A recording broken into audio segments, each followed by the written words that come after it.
Negeri Serambi Mekah. Tentu kita semua tahu, Provinsi Nanggro Aceh Darussalam atau spesifiknya Kota Banda Aceh dikenal dengan sebutan Negeri Serambi Mekah. Nah, kira-kira mengapa Aceh mendapatkan julukan tersebut? Umumnya sih, kota ini dijuluki Serambi Mekah atau juga pelabuhan ke Mekah, mengacu pada hari-hari ketika peziarah haji melakukan perjalanan laut dari Indonesia. Dengan kata lain, singgah di kota ini sebelum melakukan perjalanan ke Tanah Suci. Kalau kita cek laman Indonesia Travel, sebutan tersebut dikarenakan Aceh merupakan pintu gerbang Islam pertama di Nusantara. Ya, kita tahu Aceh adalah daerah pertama masuknya agama Islam di Indonesia.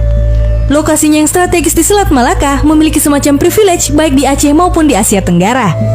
Peran Aceh menonjol seiring masuk dan berkembangnya agama Islam yang dibawa oleh pedagang Gujarat dari jajaran Arab di abad ke-9. Kesultanan Aceh yang sebelumnya didirikan pada 1496 mengalami puncak kegemilangan di masa pemerintahan Sultan Iskandar Muda, di mana pengaruh agama dan kebudayaan Islam begitu besar.